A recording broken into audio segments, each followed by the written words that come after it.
ఓం నమో గణపతయే. స్కంద పురాణాంతర్గతమైనటువంటి కార్తీక మాస మాహాత్మ్యాన్ని మనం చెప్పుకుంటూ ఉన్నామండి. 21వ రోజు వినవలసినటువంటి కార్తీక మాస మాహాత్మ్యం.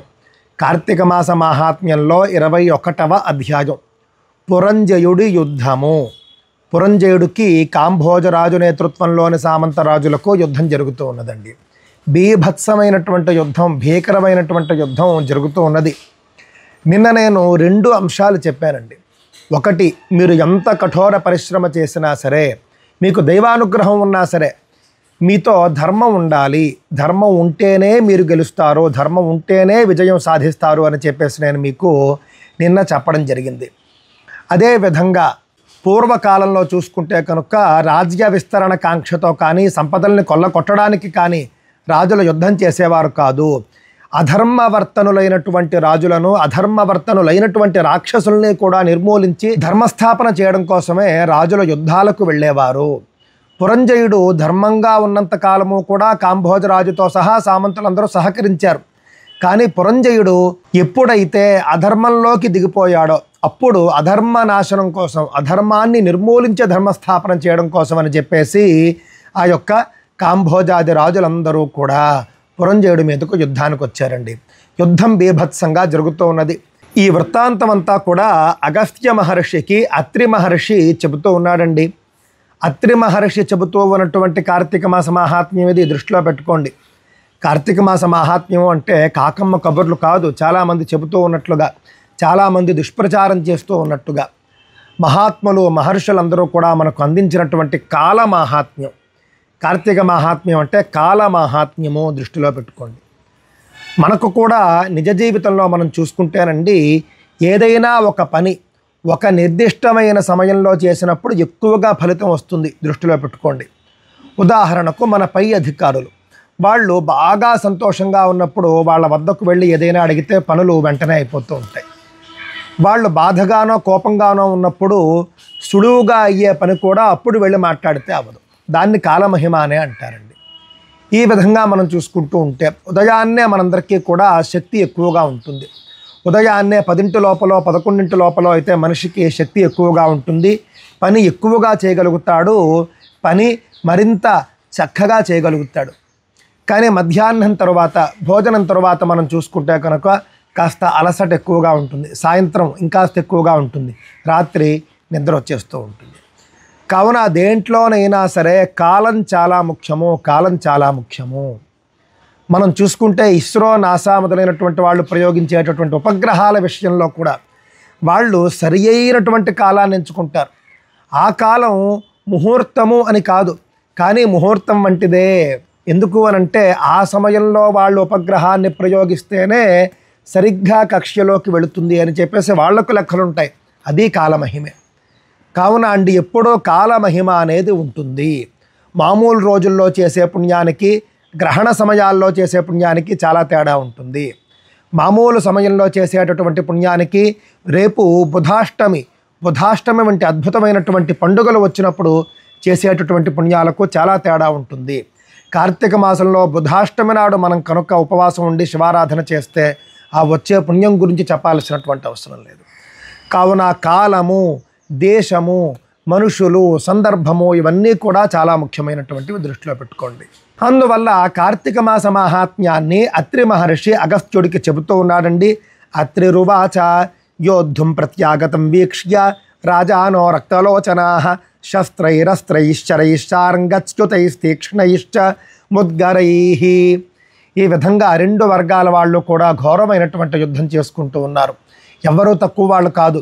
ఘోరమైనటువంటి అస్త్రాలు, ఘోరమైనటువంటి శస్త్రాలు, ఘోరమైనటువంటి ఆయుధాలు, గుర్రాలు, ఏనుగులు, ఈ విధంగా బీభత్సమైనటువంటి సంకుల సమరం జరుగుతూ ఉన్నదండి. ఆ యుద్ధంలో పురంజయ మహారాజు కాంభోజుడి మీదకు తీవ్రమైనటువంటి బాణాలు వేశాడండి. ఆ బాణాలన్నీ కూడా కాంభోజరాజు యొక్క హృదయంలో గుచ్చుకున్నాయి. గుచ్చుకుని ఆయన క్రుద్ధుడైపోయాడు. క్రుద్ధుడైపోయి, ఓ రాజా, నేను ఎప్పుడూ కూడా ఇవ్వడమే కానీ తీసుకునేవాడిని కాదు. నువ్వు ఇచ్చినటువంటి బాణాలకు 2 ఇస్తూ ఉన్నాను, తీసుకో అని చెప్పేసి మళ్ళీ కాంభోజ మహారాజు పురంజయుడి మీదకు శరవర్షాన్ని కురిపించాడండి. ఆ విధంగా రాజుతో రాజుల యుద్ధం చేస్తూ ఉన్నారు, రథికులతో రథికుల యుద్ధం చేస్తూ ఉన్నారు, సామంతరాజులతో సామంతరాజుల యుద్ధం చేస్తూ ఉన్నారు. ఈ విధంగా ఏ స్థాయి వాళ్ళతో ఆ స్థాయి వాళ్ళే యుద్ధం చేస్తూ ఉన్నారు. దృష్టిలో పెట్టుకోండి. మహాభారతంలో కూడానండి ఒక సందర్భంలో ధర్మరాజు వెళ్ళి కర్ణుడితో యుద్ధం చేస్తూ ఉంటే కృష్ణ పరమాత్మ వచ్చి, రాజుతో రాజు యుద్ధం చేయాలయ్యా, నువ్వు చేస్తే గీస్తే నువ్వు వెళ్ళి దుర్యోధనుడితో యుద్ధం చేయి, నీతో సమానుడు దుర్యోధనుడు, కర్ణుడితో చేస్తావేంటి, కర్ణుడు స్థాయివాడు నీ తమ్ముడు అర్జునుడు చూసుకుంటాడు అని చెప్పేసి కృష్ణుడు పంపిస్తాడండి.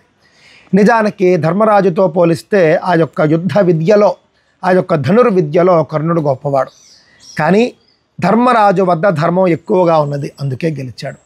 కావున ధర్మమే ముఖ్యము, మన శక్తి కంటే ధర్మం ముఖ్యం.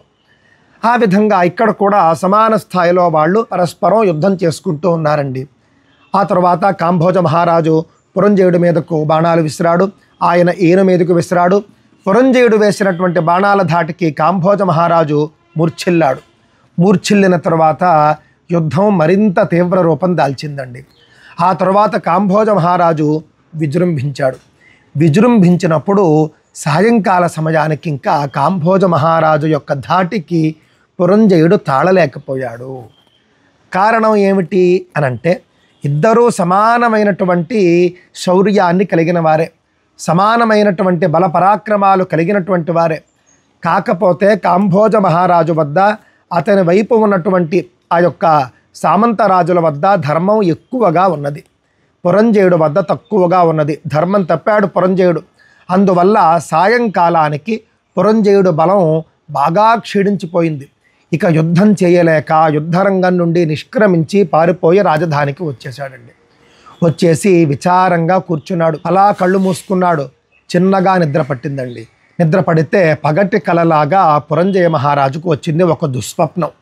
కాంభోజ మహారాజు 13 అక్షౌహిణులతో దండెత్తి తనను సంహరించినట్లుగాను, తన సైన్యాన్ని నాశనం చేసినట్లుగాను కలరాగా ఉలిక్కిపడి లేచి బాధపడుతూ ఉన్నాడు. అప్పుడు మహారాజు యొక్క దైన్య స్థితిని చూసినటువంటి పురోహితుడు, శ్రేష్ఠుడు అయినటువంటి సుశీలుడు అనే మహాపండితుడు ఆ యొక్క పురంజయుడు వద్దకు వచ్చాడండి. వచ్చి, మహారాజా చింతించకు, నీలో ఏ లోపమూ లేదు. నీకు సైన్యం లేక కాదు, నీ సైన్యానికి పరాక్రమం లేక కాదు, నీ సైనికులకు శౌర్యం లేక కాదు, నీకు శౌర్యం లేక కాదు. నీ వద్ద లేనిది లేదు. నీ వద్ద లేనిది ఏదైనా ఉంది అని అంటే అది ధర్మం మాత్రమే. ధర్మ బలం తగ్గిపోవడం వల్లనే నువ్వు పరాజితుడయ్యేటటువంటి పరిస్థితి వచ్చింది. కావున ధర్మ బలాన్ని సంపాదించు. ధర్మ బలం మనకు రావాలి అని అంటే కనుక ముందు దైవ బలం రావాలి. దైవమే మనల్ని ధర్మం వైపుకు నడిపిస్తుంది. కావున నువ్వు దైవారాధన చేయి. నువ్వు అహంకారంతో దైవారాధన విడిచిపెట్టావు, బ్రాహ్మణుల్ని ద్వేషించావు, వేదాలను ద్వేషించావు, బ్రాహ్మణుల్ని నిందించావు, బ్రాహ్మణుల ద్రవ్యాన్ని అపహరించావు, సాధారణ జనుల యొక్క ద్రవ్యాన్ని అపహరించావు, బీద సాధల యొక్క ద్రవ్యాన్ని అపహరించావు. పాపం చిన్న చిన్న పనులు చేసుకునేటటువంటి వాళ్ళ వద్ద కూడా నువ్వు డబ్బును దోచుకున్నావు. బంగారు దొంగలను నువ్వు ప్రోత్సహించావు. ఈ విధంగా నువ్వు చాలా చాలా తప్పుడు పనులు చేశావు. అందువలనే నీకు గతి పట్టింది. భగవంతుణ్ణి విడిచిపెట్టావు, యజ్ఞ యాగాదులు విడిచిపెట్టావు, దేవాలయాల ద్రవ్యాలను నువ్వు అపహరించావు. కావున ఇప్పుడు నువ్వు కనుక భగవంతుణ్ణి గట్టిగా పట్టుకుంటే ఆయనే నిన్ను నడిపిస్తాడు మంచి మార్గం వైపు. ఆ తర్వాత నువ్వు బాగుపడతావు, నీకు విజయం చేకూరుతుంది అని చెప్పగా పురంజయ మహారాజుకు కొంత సాంత్వన కలిగిందండి. అప్పుడు సుశీలుడు అనే ఆ పురోహితుడు పురంజయ మహారాజుతో ఈ విధంగా చెబుతూ ఉన్నాడండి. ఇదానీం కార్తికే మాసి పౌర్ణమి పుణ్యనాథని ఊర్జే పూర్ణకళానాథ దినే చాజ్ఞర్క్ష సంయుతే హితం బ్రవీమి నృపతే తస్మాదప్యధికం తవ తత్కాల సంభవై పుష్పై కేశవం కార్తికేర్చయ దీప ప్రజ్వలనం విష్ణో దీపదానం నరేశ్వర నర్తనం కురు కృష్ణేతి గోవిందేత్యాలయే హరే. ఇప్పుడు కార్తీక మాసం నడుస్తూ ఉన్నది.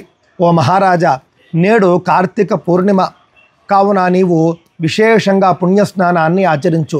ఆచరించిన తరువాత విష్ణువాలయానికి వెళ్ళి విష్ణువును విశేషంగా తులసి దళాలతోనూ నేడు నీకు దొరికినటువంటి పువ్వులతోనూ భక్తి శ్రద్ధలతో పూజించు.